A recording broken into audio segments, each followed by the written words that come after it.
Hello everyone and welcome to my Ultimate Companion Druid Guide. In this guide, you're going to learn the builds that let me do World Tier 3 Capstone pre-level 35, do the World Tier 4 one at level 44. You're also going to learn what your gear should look like at level 75, 100, and the min-max in-game builds. So let's hop on into it.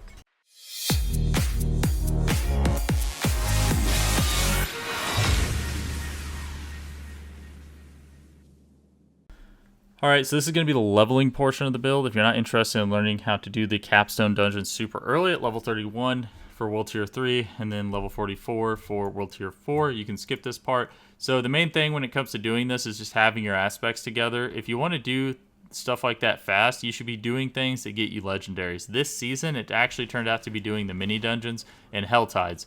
So if you weren't doing the mini dungeons or hell tides and you were just kind of off gallivanting around doing whatever, you probably hindered yourself from getting legendary aspects. I was a real big fan of the mini dungeons. I actually just thought they were fun. So even if they weren't like the most EXP efficient, I thought they were just fun to do. So I actually did that virtually the whole time up until I hit level 30, and as I was unlocking these new world tiers, or up until I got World Tier 3 and I could start doing Nightmare Dungeons.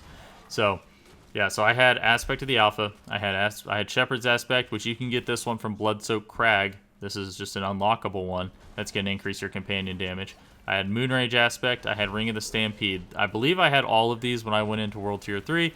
And then I had, and then when I went to World Tier 4, I believe that's when I found the Spirit Bond Aspect. I'd have to go back and double check, but I didn't have any temperings on my gear or anything like that.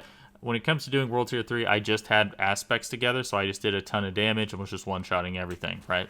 So that's going to be the main thing. When it comes to defense, if you throw a Juggernaut's aspect on your gear, that's going to help bump up your armor to make it to where you can survive level 50 monsters. Overall, the goal for armor is 9230, but you don't have to have 9230 to do World Tier 3, because 9230 is damage reduction from level 100 enemies and beyond, right? So that means, whenever you're leveling up, you just need to get to like 5k armor, right, to be able to handle doing like World Tier 4, like 7k armor to do level 70 monsters or whatever, right?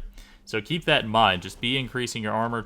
Like, pieces of gear that drop that have armor and max life are far more valuable than anything else whenever you're leveling. So just make sure that everything has armor and max life on it. Throw poison resist, throw resistances on your gear. Feel free to temper that stuff onto your gear. Utilize armor tempers. That stuff is going to be like what you need in order to be able to do this stuff early.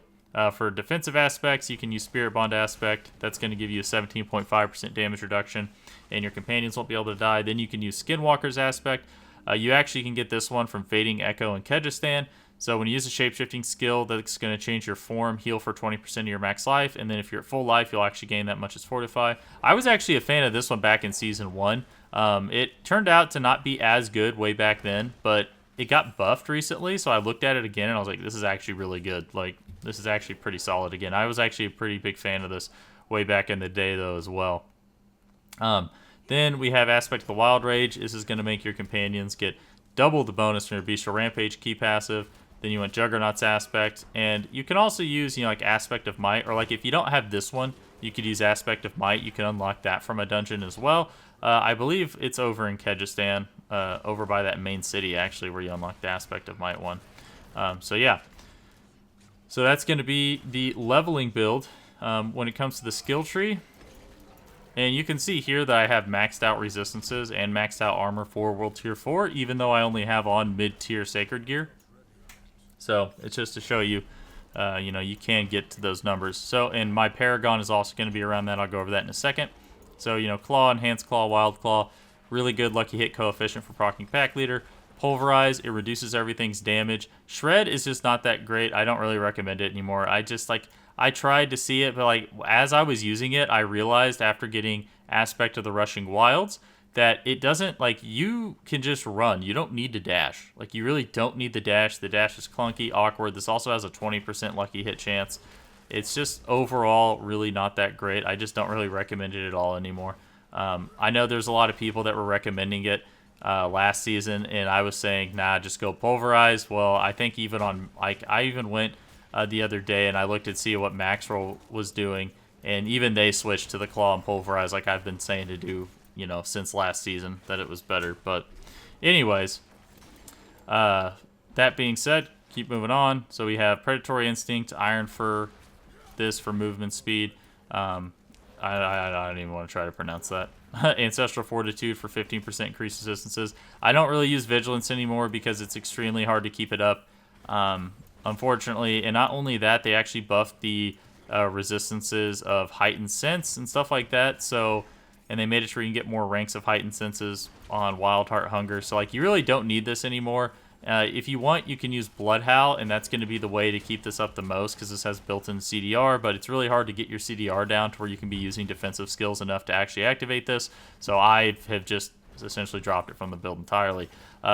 Earthen Bulwark, so you can get a way to access Unstoppable. It's not great, but it is a way to access Unstoppable, and it also is based off your max life now, I believe, so it's a way to protect your Fortify a little bit.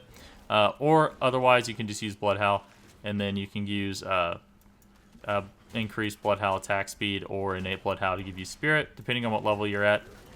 This is more of a post-50 kind of build. Then we have Wolves, Poison Creeper, Ravens. We take Brutal Ravens, and we take Brutal Poison Creeper because this gives us 20% crit, which is going to help us. So this means that if you like look at what our critical strike chance is right now, which is 40%, when you factor in Clarity, which is going to increase our pulverizes by 45%, that already takes it up to like 85%, and then you factor in the Poison Creeper crit, and now all of a sudden you have 100% crit, and you're going to be critting. The reason why this is important is because we need to make sure that we're critting a lot so we can reset our companion skills. We need to be critting as much as possible, so we're constantly proccing chances to reset all of our skills with Pack Leader. You can actually drop this later on. I'll go over that, though, in the in-game stuff. But Ravens, I took points out of Ravens simply so I could do techs like that, but you can actually take points out of like Nature's Reach or something, put them into Ravens if you want, or take points out of this if you want to put them into Ravens as well, if you're trying to do the more Druid style stuff. Envenom, and then Quick Shift, Heightened Senses, Natural Fortitude, great movement speed, great damage reduction, a big damage boost, and then a way to get Fortify. And then Bestial Rampage for a 50% damage increase and a 30% attack speed bonus, or if you have Wild Rage, 100% for your companions and a 60% attack speed bonus for your companions, right? So that's going to be the skills, pretty standard, nothing crazy going on here. Wariness, Iron Feather, Avian Wrath, Pack Leader, Masochistic. So Paragon, the Paragon's actually really important. This is specifically a leveling Paragon board here. I just made it up to 75 because ultimately, once you hit 75, you can just look at the in-game one and just go and try to get to various nodes that you just don't have. You don't really need to do anything super specific. The main thing you need and the core of everything is right here. You have both your legendary aspects. You're also going to have your main glyphs that you're going to need while leveling. So first off, we are going to be using Shapeshifter. The reason why this is good is because it gives our skills, our shapeshifting skills, a 5% chance to crit. This essentially is saying in a quick shift build, so if I go to Pulverize and I switch to Claw, it gets 25% increased chance to crit. Pulverize, I go from Claw to Pulverize, it gets another 25% increased chance to crit. So you can see here that even at a low gear level, I have like an astronomical amount of crit already, right? So when you factor in Clarity with Shapeshifter, that right there gives you 70% crit to your Pulverize. So this is very, very good, specifically when you're leveling up. It also gives you a bonus to rare nodes in range, which means that you also can get extra resist all, which is also important, right? So as you level this up, you'll get even more resist all, and not only that, you can use it on other things too. Like a good example, I think, is constricting tendrils. So like right here, I like to put the increased rare ones because it gives you access to more max life. Like I think currently on my character I have like 60k max life or something like that. Something ridiculous. It's like 50 or 60k. I have a lot of max life right now on my gear. But yeah, or a lot of max life from my Paragon. So it just helped make you super, super tanky. Then you'll come up here. We intentionally go Ancestral Guidance because we can get more all resistance. That's the main reason for this. And it also gives us access to being able to get our Wilds portion. Our Wild's passive portion increased by 130% early on because it actually has 25 at level 1. So that's pretty important. Then we move around. We come up here. It's going to give you some max life, some spirit fixing. We get our first one, 30% increased damage. Then we're going to come over here. We go into Heightened Malice because right next to Heightened Malice, you have 10% poison resistance and some max life. So this is really good because you can get a lot of poison resist right here very easily. So we just go right through here to pick up the 45% increased damage and some extra poison resistance, and we go right into constricting tendrils because it has 2 all resist nodes right next to each other. So we come up here and then boom, you have like virtually all your all resistances. Like now, your resistances should all be like relatively stacked, right? Like you actually have more than what you need. Right now, I think fire's a little bit lacking, which is why I still have all this, but you'll see that, and then as you level this up, you'll be able to actually get rid of some of this stuff and move it around. But this right here is the core of what you need to level. Everything else is kind of irrelevant. Like after that, you know, you want to go things like spirit. So like if I was to keep going from this, you know, just come up here and be very practical about it.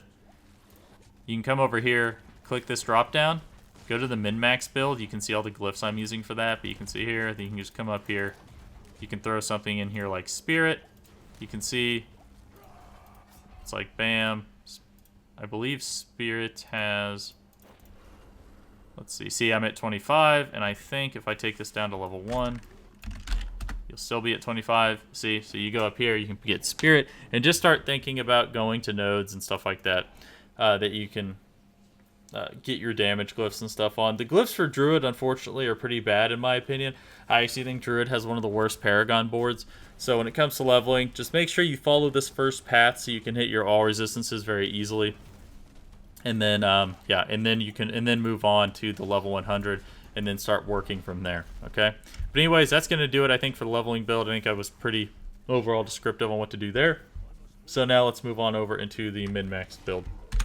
All right, so for the min-max build, there's 2 ways to play this, and I'm just going to go ahead and tell you. If you want to play Zoo Druid, all you have to do is do this exact same setup, but change Wolves damage for companion damage, and change the ranks to Wolves to companion skills. That's it. That's all. That's literally the difference between playing Zoo Druid and just playing the min-max version that's focused on your wolf damage, okay?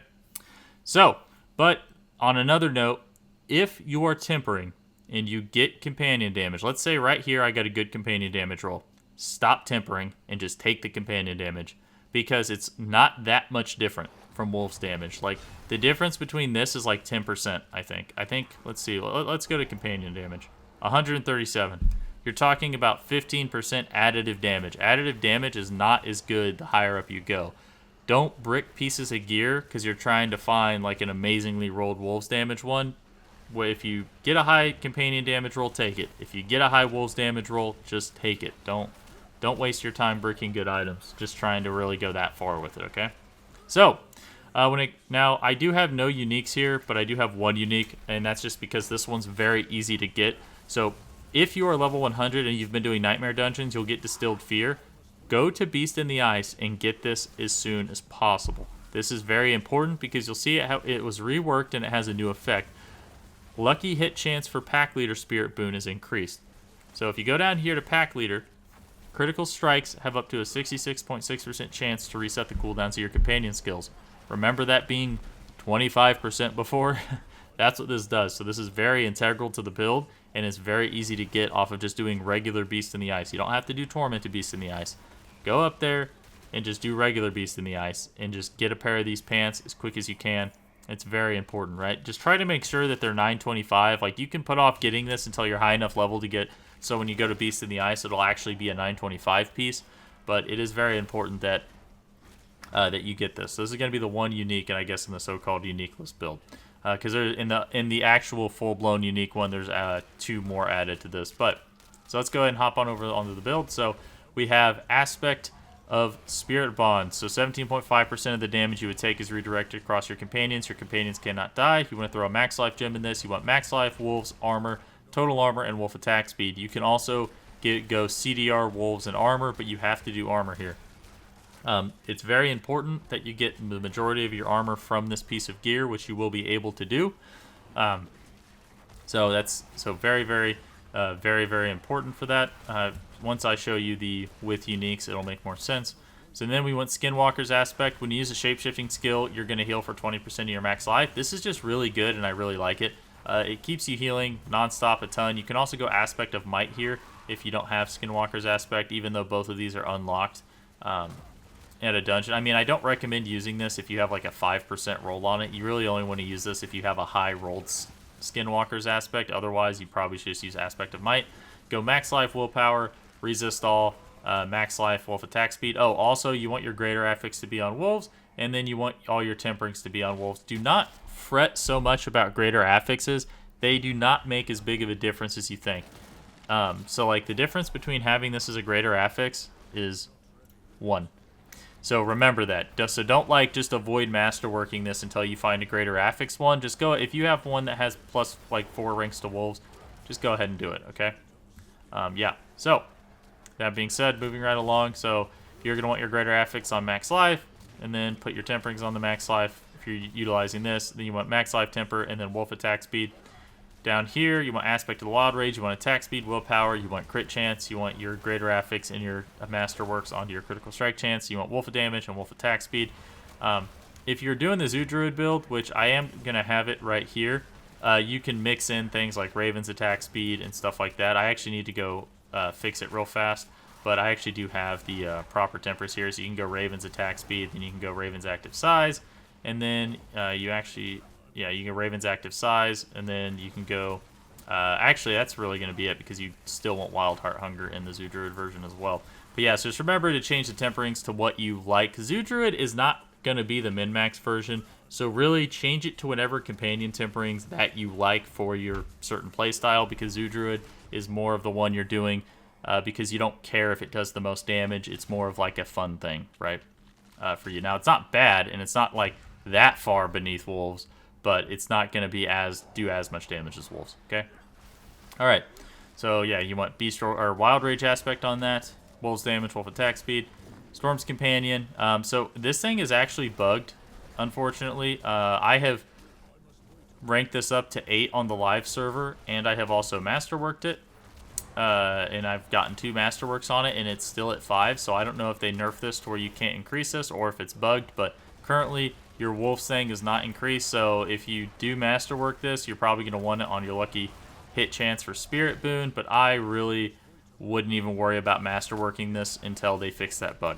Alright, but once they do fix it, you want it here, right? And then ideally, if you ever found a double greater affix, you'd want it like on this, because this is, yeah, right? Okay. Anyways, because I mean, look, it's like 10% difference, I think, on this, yeah. So it's pretty solid. So, that being said, so moving right along, we want Aspect of the Rushing Wilds, you want Resist All, Movement Speed, Max Life, Movement Speed, Wolf Attack Speed. Keep in mind when it comes to the Resist All and stuff, I have this specifically set up in a certain way. That's why I have Resist All here. If you set up your resistances in a certain way, you just need to hit 70% on all of this. How you go about doing that is on you. This is how I did it when I didn't have any with no uniques on, okay? Now, Aspect of Rushing Wilds, so again, Wolf Attack Speed, Movement Speed, go ahead and put the greater affix and your tempers on the movement speed. Then on the weapon, you're going to want a Pole Arm, because we want to be able to actually utilize the plus 32% damage. The damage over time is kind of irrelevant. If you are playing Zoo Druid, then using an axe is fine, because you actually will be doing more damage with Poison Creeper. Okay, you want Aspect of the Alpha on this. This is going to make your wolves into werewolves, and it is going to make it so they can spread rabies.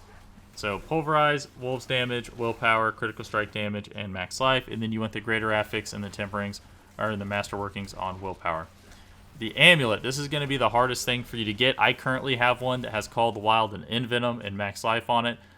Most likely you're only going to find one that has 2 of these, but technically this is going to be the best. You're going to want the Greater Affix on Call of the Wild. You're going to want to Masterwork it and also at Call of the Wild. But remember this when you're Masterworking it. If it hits Envenom instead of Call of the Wild, it's a 2% difference in damage. So don't worry so much. Just make sure that when you masterwork it, it hits one of the ranks, the skills, and you can just call it good if you don't want to just constantly sit here and reset it. But if you really want to min-max it, then you want it all technically on Call of the Wild, and you want Quick Shift. And then you're going to want the Digitata on that, and then Wolf's damage. And the reason for this is because you don't once you find a good Wolf CDR roll here on both your rings, you're not going to actually need it on your amulet, and you'll be able to get this down to the like 2.75 second cooldown. So, and even if it's not exactly that, it'll be super duper close, so it won't matter like that much. And this is like 44% attack speed, so you'll just be insanely fast. Okay, I have a Shadow Resist gem in there, and then Core Resist gem here, Lightning Resist gem there. Now for the rings, so this is something I actually recommended to do last season that I think people kind of slept on until this season, is the chance to make enemies vulnerable. This is actually really good because it makes it to where you don't have to run exploit if you put this on both your rings, and this is literally just a 20% damage amp. Like, remember that when it comes to vulnerable. If you don't have vulnerable worked into your build, you are just missing out on 20% damage. That's just that. So like if you have, so this right here, if I could do, you know, max life, attack, critical strike damage, willpower, all of it is not going to compare to just putting something on here that can make things vulnerable, right? So, and then you want attack speed, crit, you want the greater affix on crit, and then you want the masterworks on crit. Same thing with this. It's going to look the same, wolf cooldown, wolf CDR, but instead of stampede, it's going to have moonrage aspect. So stampede's going to give you one additional companion, increase your companion damage by 30%. Moonrage ring is going to give you a chance on kill to summon a wolf companion, and then also give you +3 ranks to your wolves, and it becomes a lucky hit against bosses. This is just insane. Like, this build's bossing is wild with Moonrage aspect. It's just really, really good. For spirit boons, you want wariness, avian wrath, iron feather, pack leader, and masochistic. This is keep in mind the reason why I don't have scythe talons is because I have stuff in my skill tree worked in, so I just go avian wrath and the max life, so we can be nice and tanky. Now I don't know if the max life, does the max life actually show up here? Yeah, the max life isn't even showing up here. But yeah, you have a ton of max life, 51,000. Once you actually like put iron feather on top of that, it's even more, like just so much max life, right? Okay. That being said, now let's hop on over to the skills. So for the skills, we are going to be going claw, enhanced claw, wild claw, pulverize, enhanced pulverize, primal pulverize. Again, I don't recommend going shred. I know people were doing it last season. I never really joined in on the fad except for when I was initially leveling. But even then, I've kind of realized as I was leveling that I really don't dash that much with it. Like, even if I am trying to, I really don't dash that much with shred. Like, having aspect of rushing wilds in just this is just way better. Like, I was moving, like, I was just running fast. Like, I didn't need to dash, and I was zooming past everything. So, like, I really don't think shred's necessary. The whole mobility argument, I think, is... I said it last season, too. I think it's poor. I think it's a poor argument. This is a bad lucky hit chance. It doesn't really do anything for us here. Whereas if you go pulverize, it has a slightly higher lucky hit chance. It also reduces everything's damage by 20%. This is insanely good in groups. So remember that as well. So enemies hit with pulverize deal 20% reduced damage. This actually impacts your party members. So I was playing with a Sork the other day, and this person, obviously, Sorks have really shitty defense, and I'm just sitting here reducing everything's damage by 20%. Like, it's just better. Alright, so we want Predatory Instinct, Iron Fur for damage. This is going to be giving us 32% increased damage from our necklace. You can also move some things around. If you want to put 3 points into this. I'm going to show you guys a couple of techs you can do in a little bit. But, so, Earthen Bulwark, this is going to give you access to Unstoppable. It's also going to give you a good way to jumpstart your Fortify. Alternatively, you can go Blood Howl, Enhanced Blood Howl, and Preserving Blood Howl if you want some more attack speed. Personally, I really don't think it makes that much of a difference which one of these you go. Earthen Bulwark's kind of nice because it protects your Fortify a little bit. But you're going to see in the Paragon I actually have a solution for that as well. So coming on down to here, we have wolves, enhanced wolves, brutal wolf pack, poison creeper, enhanced poison creeper, brutal poison creeper, ravens, enhanced ravens, brutal ravens. Again, all of it is just trying to make us crit more. Now, once you actually have min-max gear, so if you come down here, you'll see I have 68% crit. So with this, I have over 100% crit. When I use poison creeper, I have like 90% crit almost, right? So you don't need, like... Getting to exactly 100% crit is not like the end-all be-all. So you have two options, okay? So one option is, and this is kind of what I did, is you can use two things. You can opt to do something like this where you drop clarity and then you move it over into this, or move it over into something like this, a defensive posture, increase the amount of fortify you gain from all sources, and then get 3% more damage reduction while fortified. So you can move it around like that if you'd like. What I opted to do is actually keep clarity, and then I swapped out my shapeshifter for keeper. So then I was able to get 10% more max life. I was able to get 10% increased damage, 25 and then 25 willpower. So I was able to use it to kind of amp up this over here. And then I actually opted to keep this one called Poise. What this does is gives you a barrier whenever you shapeshift and also increases it. So you also get some extra damage reduction from Vulnerable. But alternatively, if you don't really care for Poise, you can actually swap this out and just leave Shapeshifter in. And then you can come over here, or you can take out Keeper. And then you can actually take points out of this and you can move it around if you actually just want that extra movement speed, which I personally don't really care all that much. I personally don't care all that much about. Right? Okay. So, moving right along, a point into Neurotoxin, point into Envenom. I don't really find Toxic Claws that useful. Quick Shift, Heightened Senses, and Natural Fortitude. Also, when it comes to this, if you're not into the Wild Claw, which I personally like because it has a chance to attack twice, so based on my understanding of the way that's worded, I believe it is actually proccing Pack Leader, but there are some people that don't believe it procs Pack Leader, which honestly, it's kind of hard to tell which, because like testing something like that's very difficult. But you can also switch it over to Fierce Claw, and it'll actually put a poison on them. So it's like the same thing of having Toxic Claws. Yeah, or well, not exactly the same thing, but somewhat close to having that. So anyway, yeah. So we have Quick Shift, Heightened Senses, Natural Fortitude, just to give us some nice Fortify, extra damage here. This is going to give us a bunch of damage reduction as well as some movement speed, and then we have the Bestial Rampage key passive.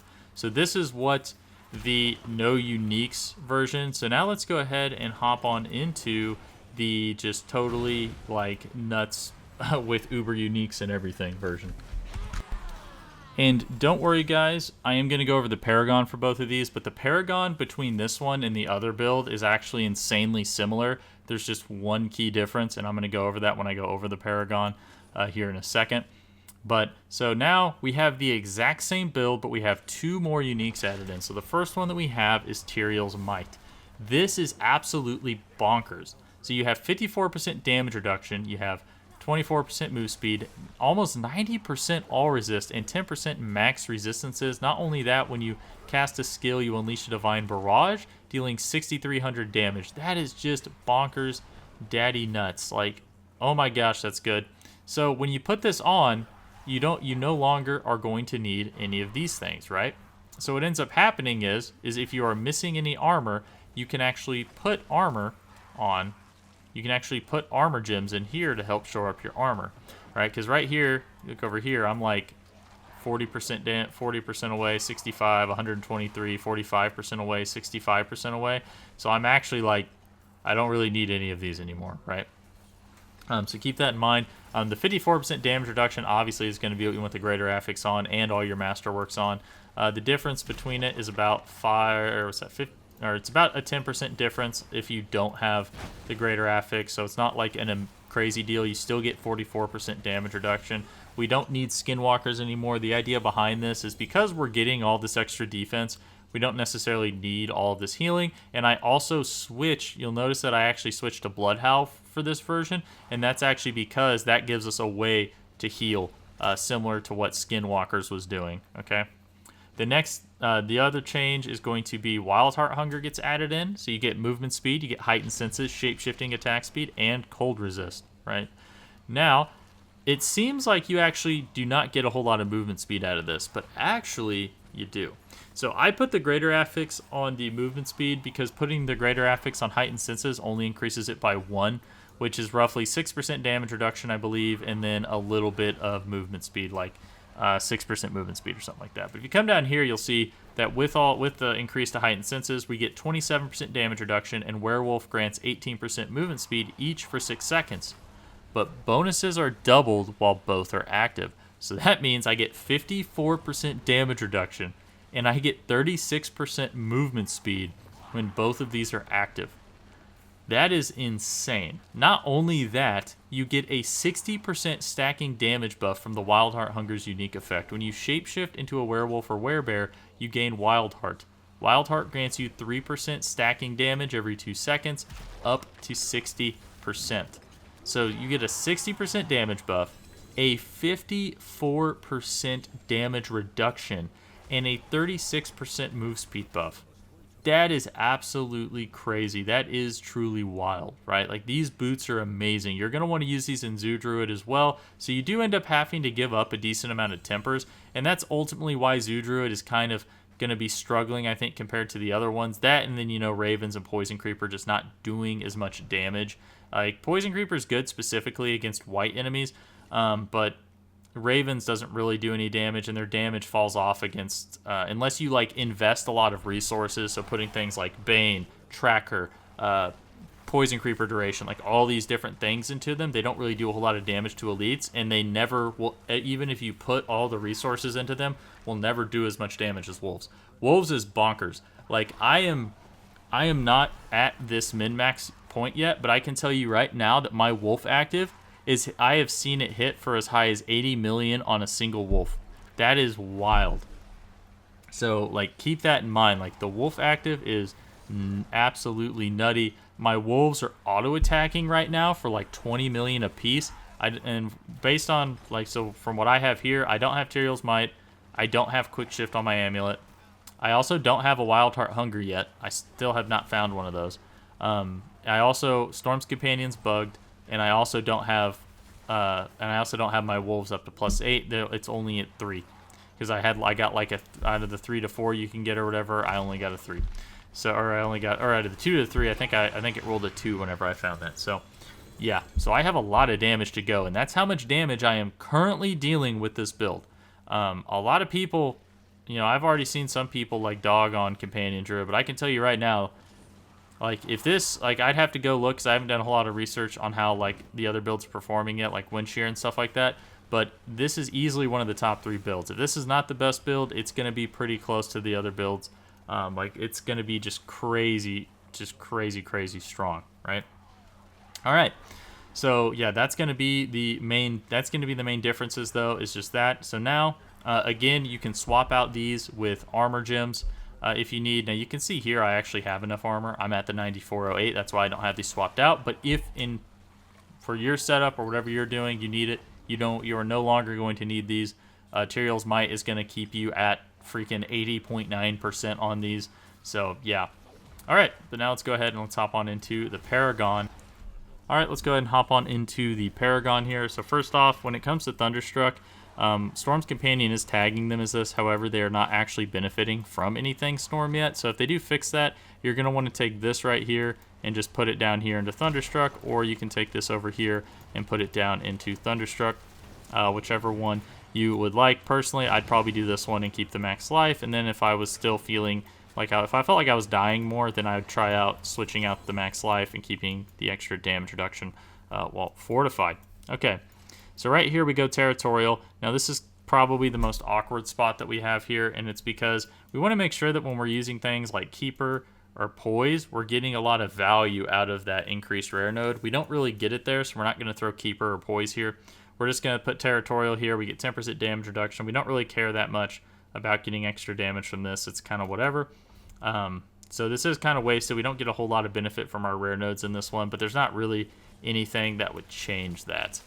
Unfortunately, because we don't really need either of these. They're not really that important. So we just throw Territorial here, get 10% damage reduction from close. Then we come up here. We're going to get Spirit, and then pick up all these damage reduction from poisoned enemies, extra damage to poisoned enemies. Pretty good stuff here. It's going to give us 194% crit damage and a stacking multiplicative damage amp every time we crit. Come up here, pick up Heightened Malice. Then we're going to come over here, and we're going to get a bunch of max life. Then come over here, we're going to pick up Ancestral Guidance, since we are using a spender to get 30% increased damage as we spend stuff. And then we are going to come over here, pick up some more max life again, and then we're going to come over here and get wilds. Keep in mind, notice that we do have access to things like All Resist. So if you don't have Tyrael's Might, the difference in the build is mainly just going to be you can take points out of here, take points out of here, and just throw them down over here and put them into the all resist nodes. Okay, that's going to be the main difference here. Not only that, you can also get more all resist here and here. So if you do, because you can see we have like a ton over, 65% over, 45% over, 123% over, but that's 123% over the 80.9. So actually, that's like 75% over if you're going off of you not having a Tyrael's Might. So this will help you go through and make up. You can take this stuff, put it here, take this stuff, put it into your all resist. You can get rid of various things, and you can just keep finding little spots to get more all resistance. Okay, another thing too is you can take this off and you can come up here and get more all resistance. Yeah, but that's really the main difference between this and the other version is just all resistance. Okay. Alrighty. So now that we have all of that, we are going to come up here. We are going to get Keeper. So Keeper is going to give us a bonus to our max life, which is going to be pretty good. Then we have Nature's Will. That's also going to be pretty solid. I'm really hoping they fix Storm's Companion, because that's going to make it to where we actually benefit more from this, and we're not just getting 23 willpower out of it. But we end up getting 10% max life, which is enough for me, and we also get 10% increased non-physical damage. Coming over here, we have Wilds, get 130% increased passive damage for our companions. Super awesome. Then we come down over here, we get Poise. You have a 30% chance to gain a barrier. This is going to help us protect our Fortify, and it's also going to give us an extra 10% damage from vulnerable enemies, which combos really well with our rings, so we can continually get even more damage from vulnerable. Come down here, pick this up. This is we're just using some extra points here to do this. This is another thing you can take and throw into all resist if you need more all resist. Then come up here and get a bunch of damage reduction from Fortify and some extra Fortify generation, so we can stay nice and fortified on top of having our shield.